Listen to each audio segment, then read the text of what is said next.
진정한 영적 부흥이 있는 자리에 하나님의 사람이 일어나는 것을 볼 수가 있습니다. 전에 온누리 교회에서 하영조 목사님이 사역하시면서 그 온누리 교회 부흥이 일어날 때 참 부러웠던 것 중에 하나는 우리 하영조 목사님만 그렇게 헌신되고 또 유명했던 것이 아니라 돌아가셨지만 우리 한동대학교의 김영길 총장님이라든지 또 아버지 학교의 김성목 장로님이라든지 참 이러한 그 하나님의 종들이 함께 평신도 지도자들, 헌신된 신실한 하나님의 일꾼들이 함께 일어났던 것을 볼 수가 있죠. 마찬가지로 우리 일신교회에도 이런 하나님의 신실한 우리 평신도 일꾼 지도자들이 일어나는 은혜가 있기를 주님의 이름으로 축복합니다. 오늘 역대상의 20장의 말씀이 바로 그런 말씀인데요.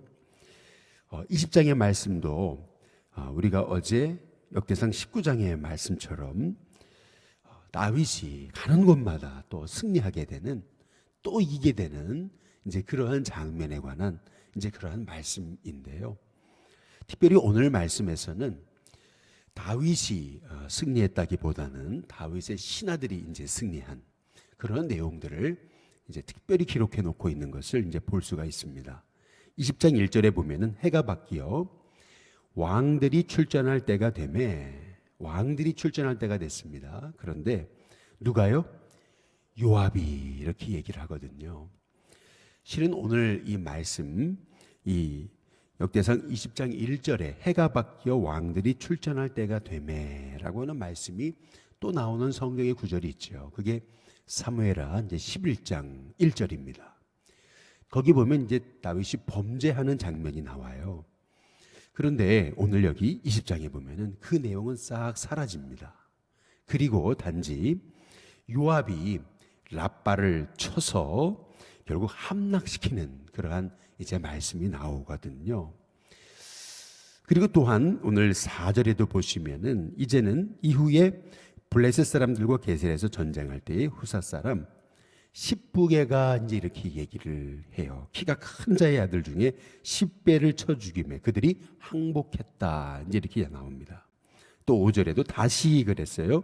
블레셋 사람들과 전쟁할 때의 야엘의 아들 엘하나니 이렇게 또 얘기하거든요. 또 7절에 그가 이스라엘을 능욕함으로 다윗의 형 시므아의 아들 요나단이 그를 죽이니라. 이렇게 말씀하고 있어요. 여기에 먼저 첫 번째 요압이라는 인물이 나오죠. 그리고 두 번째 십부개가 나오고 엘하나니 나오고 요나단이라는 인물이 나옵니다. 이 네 명의 다윗의 용사들이 소개되고 있는 것을 볼 수가 있는데요. 특별히 이 랍바라고 하는 곳, 이 랍바는 큰 성읍이라는 뜻이 있어요. 이 랍바는요, 그동안 이스라엘이 한 번도 점령해 보지 못한 땅입니다. 지금으로 이렇게 추측하건대 그 암만이라고 하는 곳이 이 랍바가 아닐까라고 그렇게 얘기를 하는 겁니다. 이 랍바는요, 물의 성이라고 왕의 성이라고 알려진 그런 곳인데, 왜 물의 성인가라고 봤을 때 그곳에 있는 물이 풍부했어요. 근원이 있어가지고 그곳에 살기 좋은 아주 그러한 성읍이었던 거죠. 여지껏 다윗 이전에 한 번도 이스라엘이 점령해 보지 못한 그러한 땅이었어요. 근데 그 어려운 그 땅을요, 이 다윗의 신하 요압이 올라가서 그곳을 점령하거든요. 그곳을 쳐서 함락시킵니다. 더구나 오늘 여기 4절에도 보면은 키가 큰 자의 아들 중에 10배라고 하는 자를 말이죠. 이 다윗의 용사 후사 사람 십부개가 그를 쳐서 항복시키거든요. 또한 엘하난도요, 가드 사람 골리앗의 아우 라흐미를 죽입니다. 그런데 이 사람의 창자루가 배틀채 같았다. 이렇게 얘기합니다. 얼마나 그 창자루가 두껍고 무시무시했는지 이제 그거를 이제 배틀채라고 이제 비유해 놓고 이제 있는 거거든요. 얼마나 그 창자루가 무시무시하고 그렇게 크고 무서웠는지 배틀채 같았던 이 라흐미의 그 엄청난 그런 도전 앞에서 엘하만이 아주 담대하게 나가서 이제 그를 무찔렀다. 이제라는 것이 오늘 성경의 말씀이거든요. 또한 7절에 이번에는 이제 요나단이라고 하는 인물이요. 6절에 보니까 이렇게 얘기하거든요. 키가 큰 자 하나가 있는데 손과 발에 가락이 6씩, 그래서 모두 24이 있는, 손가락이 5이잖아요. 그런데 손가락이 6이라는 겁니다. 6. 오른손 왼손 또 오른발 왼발 다 이게 가락이 6가락이 있는, 총 24개가 있는, 소위 이 사람은 거의 이제 괴물 같은 인생이었다. 괴물 같은 인물이었다라고 하는 얘기입니다. 키도 장대하죠. 손도 5개가 아니고 6개씩 있죠.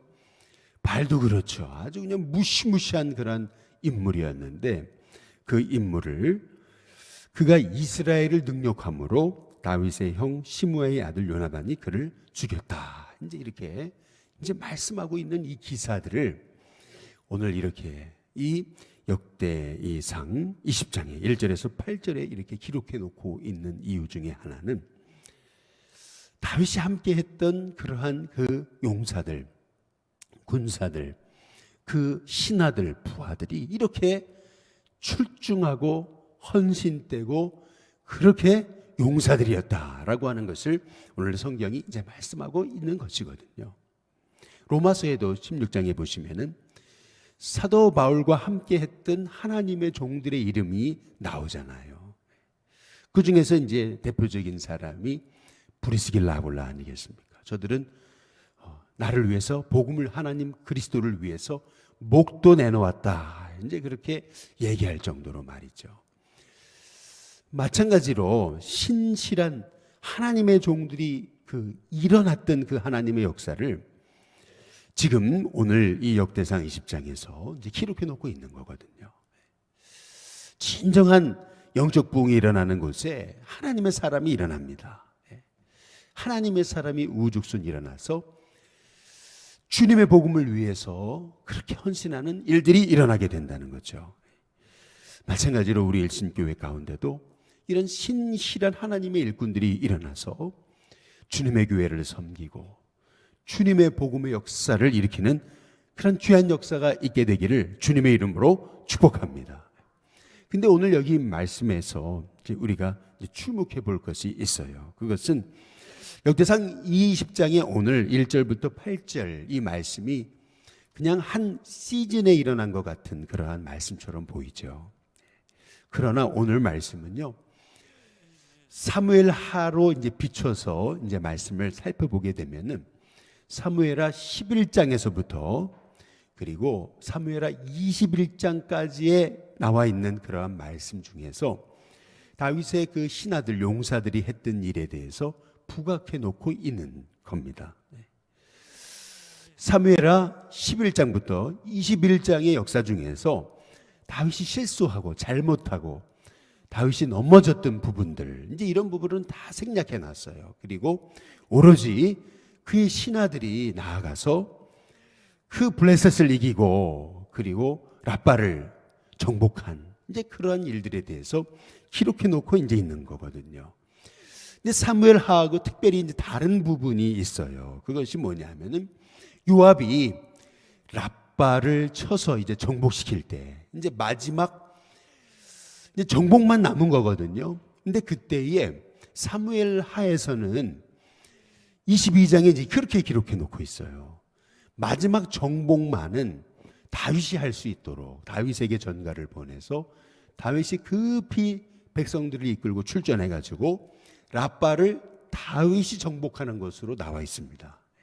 이것이 당시 이 중동 시대의 전쟁의 관례인 거예요. 결국 최종 정복은 왕이 하는 겁니다.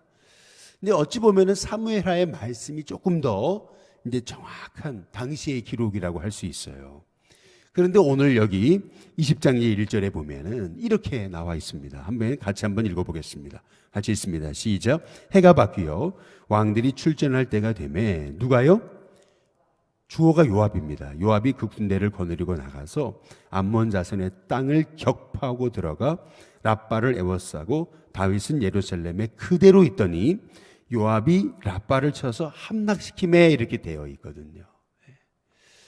그러니까 사무엘하의 말씀하고 조금 뉘앙스가 달라요. 뭐가 맞는 겁니까? 둘 다 맞는 겁니다. 아마 요압이 결국에는 랍바를 정복하는데 마지막 이제 공은 다윗에게 올려드렸다라고 하는 이것이 사무엘하의 기록인데 이것이 맞을 겁니다. 그런데 오늘 여기 역대상의 20장의 1절의 말씀은 이제 그건 요압이 혼자 한 것처럼 얘기하고 있죠. 결국 왜 이렇게 기록한 거냐면 요압이 한 거예요. 요압이 결국에는 그 공을 세운 겁니다. 그렇기 때문에 이제 요압을 부각시키고 있는 거죠. 그러나 그 다음 절에 가만히 보시면은 2절에 한번 보세요. 2절에 보면은 다윗이 그의 왕의 머리에서 보석 있는 왕관을 빼앗아 중량을 달아보니 금 1달란트라 그들의 왕관을 자기 머리에 쓰니라. 그리고 뭐라 그래요? 같이 한번 읽어보겠습니다. 같이 있습니다. 시작. 다윗이 또 그 성에서 노략한 물건을 무수히 어떻게 했어요? 내오고 라고 그렇게 얘기하잖아요. 그 자리에 다윗도 있었다라고 하는 것을 이제 알 수가 있는 이 구절이 여기 20장 2절 끝에 부분에 이제 우리가 볼 수 있는 거죠. 결국에는 다윗이 마지막에 가서 그 랍바를 정복하는데 최종 이제 완성을 지었던 인물이 다윗인데 왜 오늘 성경에서 이걸 요압이 했다라고 하는 것을 강조하고 있냐라는 겁니다. 그 이유가 있는 거죠. 그것은 다윗과 함께했던 이러한 용사들 가운데 이러한 헌신적이고 충성스러운 그 이전에 이스라엘에서 그 누구도 하지 못했던 그 일들을 다윗의 용사가 했다. 이제 이것을 강조하고 있는 거예요. 여기에서 우리가 한 가지 기도의 제목을 붙들게 되는 거죠. 어느 교회나 이제 목회자가 참 신실하고 헌신돼야죠. 참 목회자가 앞장서서 이제 복음의 역사에 있어서 진두지휘하고 뛰면서 복음 전해야죠. 나가서 함께 복음 전하고 영혼 살리고 해야죠. 그러나 거기에서 그쳐서는 안 되고 이 목회자와 함께 신실하게 주의 사명을 감당할 그런 충성된 그런 하나님의 종들, 평신도 지도자들이 무수히 일어나야 된다는 것을 오늘 말씀을 통해서 우리에게 말씀하고 계시는 겁니다. 근데 특별히 다윗도 해내지 못했던 그 랍바를 정복하는 일, 어찌 본다면 요압이 해냈다라고 하는 것을 강조하고 있는 이 부분에서 우리가 오늘 이 말씀을 통해서 부여잡을 것, 그것은 우리 일신교회의 우리 평신도 지도자들 가운데도 이 회원동에 또 이 서울 땅 이 곳곳에 들어가서 복음의 새로운 지경을 넓히고 그리고 여지껏 우리 일신교회가 이렇게 열지 못했던 그 복음의 문들, 그 복음의 문들을 하나하나 열어가는 그런 하나님의 일꾼들, 신실한 평신도 지도자, 신실한 주의 도구들, 주의 군사들이 일어나는 그러한 그 기도 제목을 오늘 말씀을 통해서 우리가 붙들게 되는 거예요. 이런 하나님의 은혜가 우리 일신교회에 있게 되기를 주님의 이름으로 축복합니다. 결국 이렇게 요압이라는 하나님의 인물이 일어나니까 어떻게 됩니까? 2절에 보면 이렇게 말씀하거든요. 다시 한번 읽어보겠습니다. 같이 있습니다. 시작. 다윗이 그 왕의 머리에서 보석 있는 왕관을 빼앗아 중량을 달아보니 무게를 달아봤습니다. 그랬더니 그 무게가 뭐예요? 금 1달란트라 라고 얘기하거든요. 그들의 왕관을 자기 머리에 쓰니라 이렇게 얘기하거든요. 여러분 금 1달란트가 얼마나 되는 무게입니까?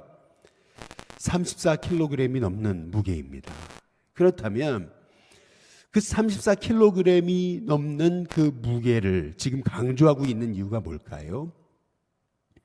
아마도 이 랍바의 왕이 썼던 그 머리의 왕관, 그 왕관은요 어찌 보면은 여러분 34kg의 왕관을 어떻게 맨날 쓰고 있습니까, 사람이? 예, 그랬다가는 완전히 큰일 나죠. 목 디스크에 걸리거나 그러겠죠. 어떻게 34kg의 왕관을 맨날 쓰고 있어요? 아니죠. 여기 아마 이 왕관은 당시 랍바이의 우상에게 바쳐진 그러한 왕관이 아니었을까라고 추측해 보는 겁니다. 그렇다면 그 왕관을 다윗이 빼앗아서 다윗의 머리에 썼다라고 하는 이 표현을 강조하고 있는 이유가 뭡니까? 그 왕관의 무게가 한 달란트, 금 한 달란트나 됐다라고 강조하고 있는 이유가 뭐예요? 그 어마어마한 그 왕관을 말이죠. 결국 다윗의 신하를 통해서, 요압을 통해서 그 땅을 정복함을 통해서 우상에게 드려졌던 이 왕관이 이제 다윗의 손으로 오게 되고, 결국 지금 이 왕관을 이 다윗이 썼다라고 하는 이 말씀의 이 증언은 결국에는 그 랍바에 있었던 우상들은 정복되어지고 하나님이 영광을 받으셨다라고 하는 것을 강조하고 계시는 거거든요. 하나님의 백성들이 일어나니까, 신실한 주에 충성된 하나님의 종들이 일어나니까, 다윗만이 아니고 요압도 일어나고 십보게가 일어나고 엘하난이 일어나고 요나단이라는 하나님의 인물들이 일어나니까 그 이방 땅에 있었던 우상은 정복되어지고 결국 하나님의 영광 받으시는 그러한 역사가 일어났다는 것을 오늘 우리에게 말씀하고 계시는 거거든요. 결국에는 하나님의 사람들이 일어나야 이 땅 구석구석에 있는 그 우상들이 무너지는 것이고, 하나님의 사람들이 일어나야 곳곳에 구석구석 어두웠던 그 어둠들이 물러가고 복음의 빛이 증거되는 역사가 나타나게 되는 것이거든요. 하나님의 사람들이 자기의 삶의 자리에서 복음을 들고 곳곳에서 일어날 때, 아무리 그 막아서는 영적 세력들이 대단한 그러한 키 큰 자, 또 대단한 기형 같은 이상한 그 괴물 같은 자들, 그런 자들이 일어난다 하더라도 하나님의 사람들이 곳곳에서 복음 들고 일어날 때에 그 땅에 정복되지 않을 것 같았던 그 모든 악한 그 마귀의 역사는 정복되는 역사들이 일어났다는 것을 오늘 우리에게 말씀하고 계시는 것이거든요. 마찬가지로 우리 일신교회 가운데도 그런 하나님의 은혜가 있게 되기를 주님의 이름으로 축복합니다. 우리 한국교회에 이런 하나님의 사람들이 일어나는 역사가 있기를 주님의 이름으로 축복합니다. 주님의 복된 복음의 역사를 위해서 이런 헌신한 하나님의 종들이 곳곳에서 일어날 때 결국 이 땅에 그리스도의 계절이 오고 악한 마귀의 역사는 정복되어지고 하나님의 영광 받으시는 참 귀한 은혜가 있게 될 줄을 분명히 믿습니다.